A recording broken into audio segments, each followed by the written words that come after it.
I think they're better off, to be quite honest. Colandrea fits in. He's kind of one of the guys. Raiola almost had more of this celebrity aura to him. Just wasn't working, and I think a change was probably needed for all involved. I'm just going to be honest, I think he's the most overrated quarterback that I've seen in a long time. Colandrea is head and shoulders more dangerous. Is Nebraska football officially back? Damn, it seems like we've been asking that question for years, and we've got a perfect guy on who knows the ins and outs of the Nebraska program, what this team is going to look like. Can they finally get these apartments finished that Matt Rhule, the builder, said he was going to do when he got to Lincoln? As usual, David Cone, former Michigan quarterback, Blaine Crain, former Western State Colorado wide receiver, and today our guest to talk everything Cornhuskers. All right, new quarterback, new unis, new phone, who dis, from Huskers Online on 3, Sean Callahan. Sean, what's up, man? Hey, good to see you guys. Yeah, good to have you back, man. This is the second time I think we've had you on the show, talk some Nebraska last year. Look, we've got the win totals, the odds, all that stuff to schedule, but just right off the bat, is this Matt Rhule's best team? Is this the team that can finally get Nebraska a little bit over that hump and to a plateau where they thought they would be already with Matt Rhule? Or is this still as big of a question as any we've seen? You know, I was over there this weekend at this event they ran, and somebody within the program said to me, this is our best recruiting class we've built and our best roster that we have going into a year. I think you have to balance that, though. This is the toughest schedule probably by far Matt Rhule is going to face while at Nebraska. So that's the struggle I think you have as you measure expectations for this year. I do think the lines are better on offense, particularly the receivers are going to be good. I do think the change at quarterback with Anthony Colandrea fits them well. But the schedule, you're going to play potentially 5 or 6 ranked teams, 3 probably college football playoff teams, where a year ago Nebraska was probably one of the only SEC or Big Ten schools that didn't play a playoff team. And they weren't able to really capitalize on that to be like an 8 or 9 win year, which they probably needed to do with the schedule they had. And now this year it flips the other direction. Well, Blaine, they returned 69% of production, 3rd in the country. What are the odds? What does BetMGM say? Right now, Nebraska's win total is sitting at 6.5. The over is going off at plus 120. The under is going off at minus 155. Nebraska's odds to win the Big Ten, plus 10,000. Nebraska's odds to make the playoffs, though, are at plus 3,000. Coney, you mentioned the schedule. Ohio Bobcats. No, I remember that one. Bowling Green, North Dakota. Then we enter conference play here at Michigan State. They got Maryland at home, Indiana at home, at Oregon, Washington at home, at Illinois, at Rutgers, Buckeyes at home, and at Iowa. Okay, so the middle of that schedule, it gets a little bit thick. But no Michigan, no USC. Yeah, so 6.5, Sean. Yeah, no, maybe. Well, I mean, that little plus money on the over. Can we get to 7? Well, there's probably 6 games that they're favored. Obviously, the first 3 all group of 5 opponents and even an FCS team. But, you know, Michigan State, they get them the week after they play Notre Dame. So you'll have a really good scout on them. And then you got Maryland and Lincoln. So, you know, there's no reason why Nebraska can't be 5-0. And I feel like that's how it was built and the way the TV networks built it. Or the conference built it, where if Nebraska is 5-0, all of a sudden they get some ratings on a Nebraska-Indiana game, a Nebraska-Oregon game in the middle of that schedule there, and to see kind of where this team is at. But, yeah, there's so many unknowns. I mean, I think Rutgers is a game on the road they'll be favored in. But after that, it's really a crapshoot because I do think Iowa is, so hard to read. I mean, they only return 3 starters on offense, right, or on defense right now. So I think that's a huge question with Iowa. And their quarterback play, to me, is the biggest unknown in the entire Big Ten, as the Hawkeyes don't have a quarterback that's really played a lot of big, meaningful snaps at this point in his career. Well, I mean, as a pundit, I feel like Iowa may be the easiest team ever to project because I know what they're going to look like. And you know what? Quarterback. Hey, they came out in 5 wide. They came out empty last year. They did a couple times, and it got weird for a second. Well, I mean, my biggest thing is, look, everyone's called Matt Rhule, at least not everyone, but my brother, the builder. And it seems like maybe it just rains every day in Lincoln because no one's out there working. And I kind of want to get your pulse on what the fan base is feeling right now? And is there a certain number, right, you think Matt Rhule has to hit this year for the fan base to be like, no, okay, that's good enough for me? He's 19-19 right now, by the way. Okay, and think about like Nebraska fans, they care. Yeah. Every game's sold out. It doesn't matter if they're winning or losing, they still care. But everything was put into Matt Rhule. Right now, just give me your pulse on the fan base. What are you thinking?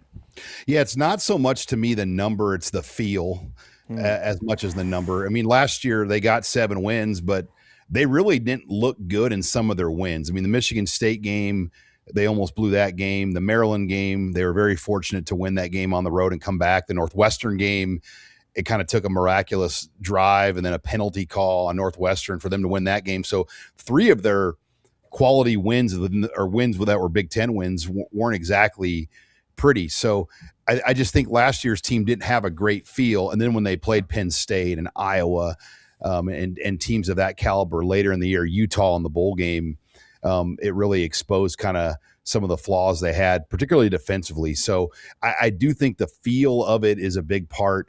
Can they get a win over a team like Illinois, Washington, Iowa? Those are the 3 kind of, to me, swing games for Nebraska. I mean, no one's probably on the outside expecting them to beat Indiana, Oregon, or Ohio State. But those 3 games I mentioned, Washington, obviously Iowa and Illinois, those are the types of games Nebraska's not won under Scott Frost or Matt Rhule in recent years. Look, it was a big deal to flip Dylan Raiola to Nebraska from Georgia, being a legacy player of his father and family and everything, and he did some good things in Lincoln. But now you have him transferring out to Oregon, where he's not even going to start. You got Anthony Colandrea coming in. I mean, is Nebraska better off with Colandrea, or was this a big loss? I think they're better off, to be quite honest. I think both parties, it was almost a mutual breaking. Nebraska was so financially locked into Raiola that it just, another year of it, we kind of saw what it delivered. I don't know how much better it was going to get. His lack of mobility with some of Nebraska's issues on the offensive line was a problem, and it just limited what they could do offensively. Where Colandrea, if you take his season that he had at UNLV, where he was the Mountain West Player of the Year, that would have been the best statistical season in terms of total yards in Nebraska football history. So I do think his ability to create, in fact, Matt Rhule in the spring had the team watch some Vanderbilt Diego Pavia film, and they've been doing a lot of things off schedule. So obviously you call the play, but Colandrea has the ability to kind of make a play within the play. So I think that's something that we haven't really seen a quarterback have, and Colandrea fits in.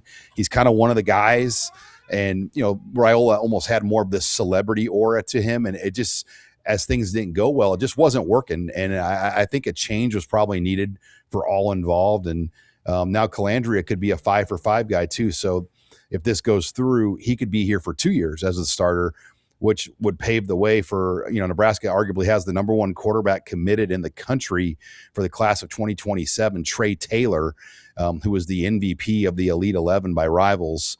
You know, he will be coming in, and he could maybe learn another year under Colandrea potentially before taking over.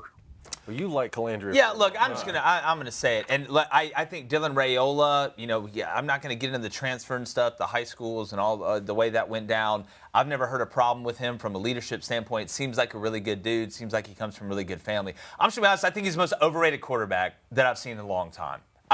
That's what I personally believe. Not that he's a bad player. I think Colandrea is head and shoulders more dangerous than what Dylan Raiola is. As a defensive guy, I would much rather play Dylan Raiola 10 times than play Colandrea 5, because you're talking about the off-schedule plays. Dylan, to me, I think he's got to get his body right first. And I'm not even talking about the injury. I think he's got to get in shape. I think he's got to get in football shape. I don't think he can move last year at all. Not saying Nebraska had the greatest offensive line in pass pro, but they could damn sure run the ball, Sean. Nebraska could damn sure run the ball. You had a chance to be a lot more balanced if you had a quarterback that could do it. I think they upgraded there. I'm rooting for Dylan. I hope it works out in Oregon if he ever becomes the starting quarterback there. But I look at this Nebraska team. I brought up their production numbers. I think the offensive line ought to be pretty good.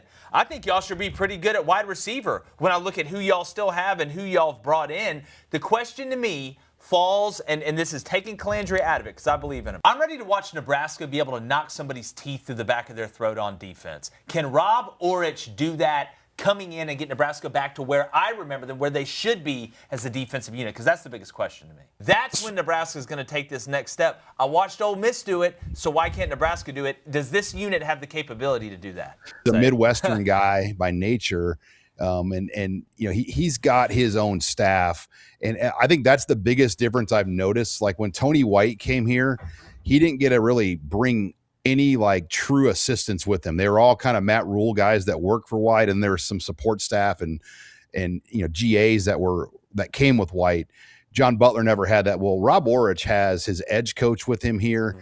Rob Orich will coach the linebackers. Rob Orich made the D-line hire as well. And, you know, he's got a secondary safeties coach. So he's got a coach at each level that he made hires on.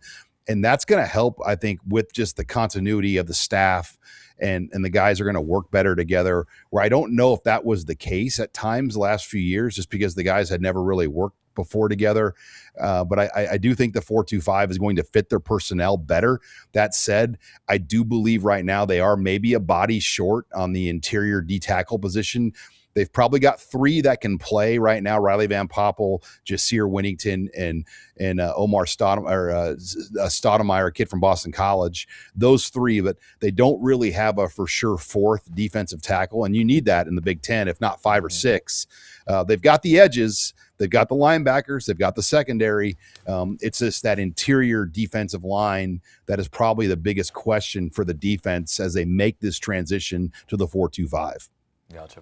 Well, one thing I always like to do when we do these season previews, you have your big name players on both sides of the ball, but Sean, is there a guy out there? It doesn't matter if it's on offense, doesn't matter if it's on defense, hell, I don't care if it's on special teams. Is there a guy out there right now that Nebraska fans really don't know about or aren't talking about that you think can step up and actually have a big year for the Cornhuskers? Well, it's hard to say he's an unknown, but Williams Nwaneri was a 5-star, and he's yet to really deliver. And I think with a change of scheme into a 4-2-5, he was playing a defensive end in a 3-3-5. Now he's a 4-2-5 edge with Roy Manning coaching him, a former Michigan coach and USC Oklahoma guy. I do think he's somebody they're banking on to step up. A year ago, their leading sack producer was only 2.5 sacks on the year. You're just not going to get it done in the Big Ten when you don't have people that can win one-on-one on the edge. And I think the development of the defensive line particularly has to be better to get to quarterbacks. And Nwaneri is one of those players, but they have 4 edges that can play this year going into the year. And he's one you would hope can make a big jump, knowing that he was arguably the #1 high school recruit in the country a couple years ago. Yeah, I had a defense coordinator say, if you don't want to live on the edge, live with them. And I think Nebraska definitely has that, that's for sure. So, Sean, what are your thoughts on the rest of the Big Ten right now? I mean, this conference has 3 straight national champions from 3 different programs. How are you feeling about this league? Well, Ohio State, to me, I mean, that's probably where I lean towards the favorite right now, just knowing what they return. I look at Indiana, and I think we're going to give Cignetti the benefit of the doubt, knowing what he's done the last 2 years. But, man, they have a lot of questions. They don't have the running game they had a year ago. They don't have the offensive line they had a year ago. Hoover transitioning is not nearly as dual threat as what they've had at quarterback the previous 2 years.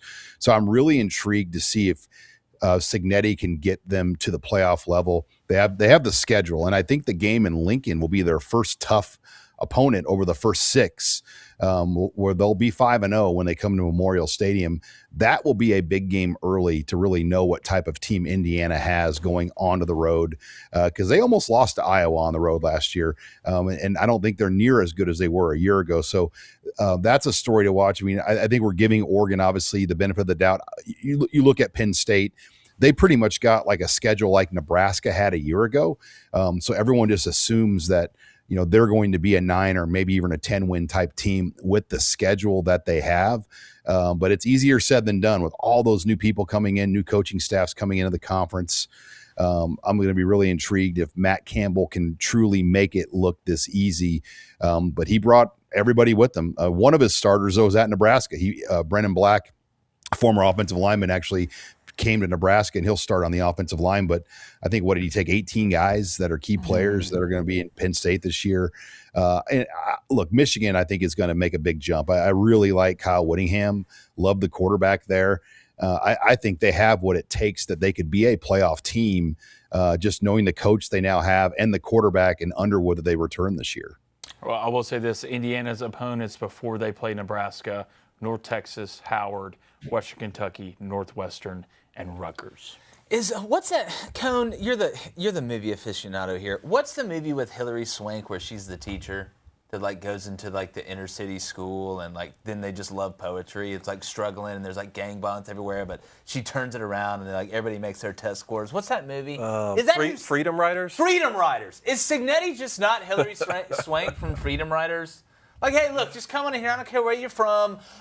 6 months later, you're a Shakespeare expert. Like, that's just what I don't know. It feels like the Hilary Swank, Kirk Signetti comp. I didn't know we did Wow, that. I wasn't expecting that on a Monday. Well, that's why you. Well, we did Indiana that's season why you're preview. here. Go check it out. Yeah, definitely. But anything else here? No, Sean, I really appreciate it, brother. This Nebraska. Thank you so much, Man, man. I want y'all to do good, man. The fan base deserves it, damn it. I've been to Lincoln multiple times. Played against when I was at South. It was awesome out there. The Boneyard was awesome. It was sold out. It was nuts. Nebraska fans deserve it. Matt, build apartments. Finish the apartments. Doesn't matter if it's still raining. Go out there and build it. But, Sean, tell everybody where they can find your stuff, buddy. Yeah, we're at Husker Online, obviously with the On3 network here. So check us out. Obviously, a great time to get on the website here, and big year ahead for Nebraska. Obviously, a tough schedule.